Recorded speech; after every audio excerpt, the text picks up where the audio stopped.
சென்னையின் பழமையான பேருந்து நிலையங்களில் ஒன்று பிராட்வே பேருந்து நிலையம். இதனை பிராட்வே பேருந்து நிலையம் அல்லது பூக்கடை பேருந்து நிலையம் என்று மக்கள் அழைப்பது வழக்கம். நாள்தோறும் ஆயிரக்கணக்கான பயணிகள் வந்து செல்லும் பேருந்து நிலையம் இதுவாகும். தற்பொழுது இந்த பேருந்து நிலையம் இடிக்கப்பட்டு சுமார் 823 கோடி ரூபாய் மதிப்பீட்டில் நவீன வசதிகளுடன் கூடிய மல்டி மாடல் இன்டகிரேஷன் என்ற ஒருங்கிணைந்த போக்குவரத்து முனையம் அமைக்கப்பட உள்ளது. பிராட்வேயில் 9 மாடிகள் கொண்ட வணிக வளாகமும் குரலகம் கட்டடம் இடிக்கப்பட்டு 10 மாடிகள் கொண்ட வணிக வளாகமும் கட்டப்பட உள்ளது.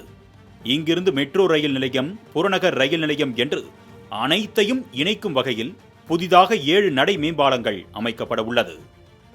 அதற்கான பணிகளை சென்னை மாநகராட்சி செய்து வரும் நிலையில் பேருந்து நிலையம் பிராட்வேயில் இருந்து மாற்றப்பட்டு தீவுத்திடலில் தற்காலிகமாக அமைக்க திட்டமிடப்பட்டுள்ளது.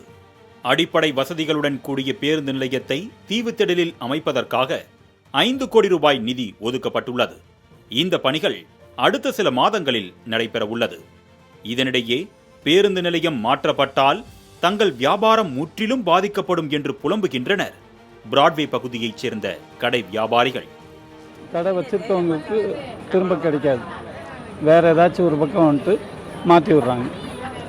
அப்படிங்கிறப்ப அது எல்லா வியாபாரிகளுக்கும் வந்துட்டு ரொம்ப பாதிப்பு தான். ஒன்று. ரெண்டாவது வந்துட்டு அவங்க எதிர்பார்க்குற மாதிரி பெரிய ஒரு மால் மாதிரி கட்டி வியாபாரம் பண்ணுறதெல்லாம் வந்துட்டு இங்கே சாத்தியப்படாது. இங்கே வந்துட்டு பேருந்து நிலையம் மாற்றப்படுவது நல்ல விஷயம்தான் என்றாலும் 250க்கும் மேற்பட்ட கடைகள் இயங்கி வருவதால் இந்த 250 குடும்பங்களையும் இனிமேல் யார் காப்பாற்றுவார்கள் என வியாபாரி ஒருவர் புலம்பினார். இங்கே ஒரு 250 கடைக்கு மேலே இருக்குது. அதெல்லாம் வந்துட்டு இந்த இதில் வச்சுருக்காங்க பாருங்கள். கீழே அவங்க கிட்டத்தட்ட 300-400 பேர் வந்துட்டு வியாபாரம் பண்ணிகிட்ருக்காங்க. கிராமத்தில் இருந்தெல்லாம் வந்துட்டு கீரை அந்த மாதிரி இதெல்லாம் கொண்டு வந்து விற்றுட்ருக்காங்க. இவங்களுடைய வாழ்வாதாரத்தினையுமே பாதிக்கும். இப்போ இங்கே உள்ளவங்களை வந்துட்டு அடுத்த பக்கம் தாட்டி விடவும் முடியாது. அந்த பக்கம் போனாலும் ரொம்ப இடைஞ்சல் தான்.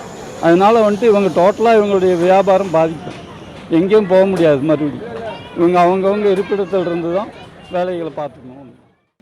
கடையை மாற்றும் வேளையில் தமிழக அரசு மாற்று வசதி ஏற்படுத்தி தர வேண்டும் என்றும், புதிதாக வணிக வளாகம் கட்டினால் ஏற்கனவே கடை நடத்தி வந்த உறுப்பினர்களுக்கு இடம் வழங்க வேண்டும் என்றும் கோரிக்கை விடுக்கின்றனர். கொடுக்குறேன்னு சொல்லி உத்தரவாதம் தந்தால் நாங்கள் வந்துட்டு இதுக்கு ஏற்றுக்க தயார்.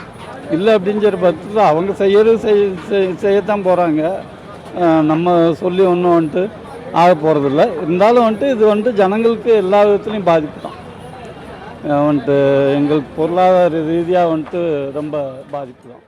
பேருந்து நிலையம் மாற்றப்படுவதால் அதிக பாதிப்புகள் வர வாய்ப்பிருப்பதாகவும், 60 வருடங்களுக்கு மேலாக வியாபாரம் செய்து வந்த தங்களுக்கு மாற்று இடம் தந்து பிழைப்புக்கு வழிவகை செய்து தருமாறும் அரசுக்கு கோரிக்கை வைக்கின்றனர். நாங்கள் ஒரு 50 வருஷமாக இந்த இடத்துல பண்ணிட்டு இருக்கிறோம். ஏற்கனவே ஒரு 117 கடை இடிச்சிட்டார் மு.க. ஸ்டாலின் முதல் மேயராக வரப்போ. அந்த இடத்துக்கும் இன்னும் மாற்று இடம் கொடுக்கல. இதையும் அது மாதிரி பண்ணிட்டு வராங்கன்னு ஒரு வியாபாரிகளுக்கு ஒரு அச்சுறுத்தலாக இருக்குது. அதை முதல்வர் யோசித்து வியாபாரிகளை மென்மேலும் அவருடைய வாழ்வாதாரத்தை பெருக்க எங்களுக்கு சலுகை செய்யுமாறு கேட்டுக்கொள்கிறேன். இதேபோல பயணிகள் சார்பிலும் சில கோரிக்கைகள் முன்வைக்கப்பட்டுள்ளது. இதுவரை பிராட்வே பேருந்து நிலையத்திற்கு வந்து செல்வது எளிதாக இருந்ததாகவும், தீவுத்திடலுக்கு மாற்றப்பட்டால் சென்னையில் வசித்து வரும் வெளியூர் வாசிகளுக்கு நிச்சயம் குழப்பத்தை ஏற்படுத்தும் என்றும் கூறுகின்றனர். இங்கே இருக்கிறதுனால பஸ் ஈஸியாக இருக்குது. இப்போ நாங்கள் அங்கே போகிற மாதிரி இருந்தால் அதுக்காக நாங்கள் ட்ராவல் பண்ணி அங்கே போய் பஸ் எடுக்கிற மாதிரி இருக்கும். இங்கே இருக்கிறதுனால கொஞ்சம் ஈஸியாக இருக்குது. மெட்ரோவும் எங்களுக்கு இப்போ சப்போஸ் பஸ் இல்லைன்னா நாங்கள் மெட்ரோ யூஸ் பண்ணிப்போம். அங்கே போகிற மாதிரி இருந்துச்சுன்னா நாங்கள் பஸ்ஸில் தான் போகிற மாதிரி ஒரு சுச்சுவேஷன் இருக்கும். இங்கேனா லைக் ஈஸியாக நாங்கள் எது வேணாலும் ஆப்ஷன் எடுத்துக்கலாம். ஆனால் கொஞ்சம் சப்போர்ட்டேட்டாக தான் இருக்கும். பிராட்வே பேருந்து நிலையம் அருகிலேயே அனைத்து பொருட்களையும் வாங்கும் வசதிகள் இருந்தது. ஆனால் இந்த பேருந்து நிலையம் இடிக்கப்படுவது சென்னையின் மூலை முடுக்குகளில் வசிப்போரையும் நிச்சயம் பாதிக்கும் என்று கூறப்படுகிறது. மாலை முரசு செய்திகளுக்காக ஒளிப்பதிவாளர் சரவணனுடன் செய்தியாளர் சுரேஷ்.